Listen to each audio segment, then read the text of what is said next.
c'était un film sur de la malédiction de naître fille. Vous avez tourné à l'époque en Inde, au Pakistan, en Chine. Pourquoi est-ce que c'était si important pour vous, en tant que femme, de réaliser ce film-là ?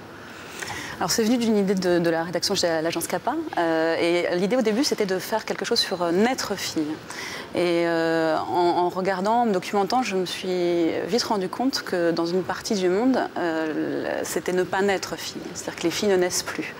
Donc ensuite, nous sommes allés avec Alexis Marant, avec qui j'ai co-réalisé le film, dans cette Asie où il manque 100 millions de femmes, plus de 45 millions en Inde, plus de 40 millions en Chine.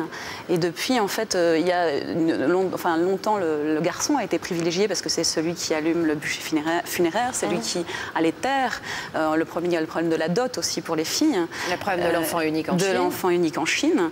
Et donc, en fait, avec l'apparition de l'échographie, et avec ce poids des traditions et l'apparition de l'échographie, finalement, petit à petit, on en est arrivé à une élimination quasi systématique du fœtus féminin. Donc, il y a l'infanticide et le féticide.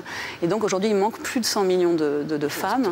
Et c'est vrai qu'à la fin du reportage, d'une part, l'idée, c'était d'essayer de montrer cette absente. Donc, on est passé par ces témoignages de mères qui racontaient soit comment elles avaient tué leur petite fille à la naissance à cause du poids de la société, des anciens du village, soit ces femmes qui, tout simplement, éliminent parfois jusqu'à 6 mois le fœtus féminin avec le poids de la belle-mère, du mari. Mais la femme indienne elle-même disait j'en suis arrivée, je ne veux plus donner naissance à une fille parce que je ne veux pas qu'elle connaisse les mêmes souffrances que j'ai connues. Donc, c'est la femme qui décide de s'éliminer en tant que femme. Et ça, c'est vertigineux. Alors, justement, on va regarder un extrait. C'est une mère qui parle et qui raconte comment elle a été obligée de supprimer son enfant, sa fille. On regarde ensemble.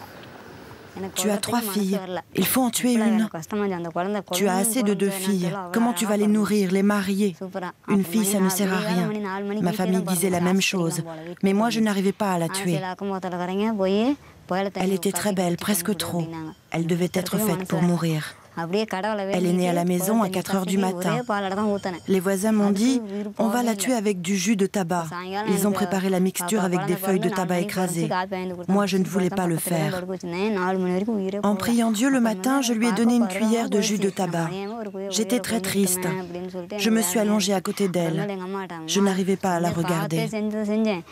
Mais l'enfant n'est pas morte tout de suite. Elle n'est morte que le soir. Je n'ai pas supporté.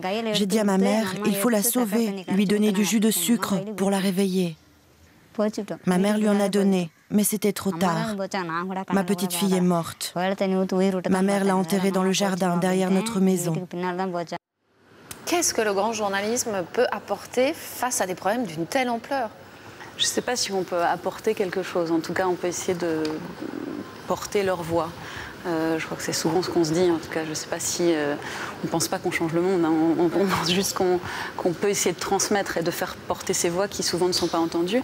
Ces douleurs de femmes-là, en fait, on a pu les recueillir, ces témoignages, grâce à l'association Terre des Hommes. En fait, c'est puni par la loi l'infanticide. Donc déjà, elles avaient peur de parler. Bien sûr.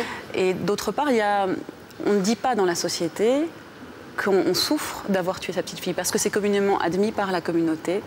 Et du coup, c'est très douloureux. Enfin, ce qui a rejailli en fait, dans les témoignages qu'on a réussi à recueillir, c'était toute cette souffrance qu'elles ont depuis des années d'avoir tué, d'avoir été des mères criminelles. Et c'est vrai qu'elles n'ont pas l'habitude de parler de ça et qu'il y a eu un grand moment en fait, de ces émotions qui revenaient, de cette culpabilité. La plupart d'entre elles, grâce à Terre des Hommes, ont maintenant eu 3 ou 4 petites filles. Donc voilà. Et puis Terre des Hommes maintenant accompagne les femmes de ces villages au moment de la naissance, quand ils savent qu'une fille va naître. Ils entourent la femme et pendant des semaines pour veiller à ce que la communauté ne va pas petit à petit faire pression. Pour tuer la petite fille. Vous avez eu le prix Albert Londres pour ce reportage magnifique.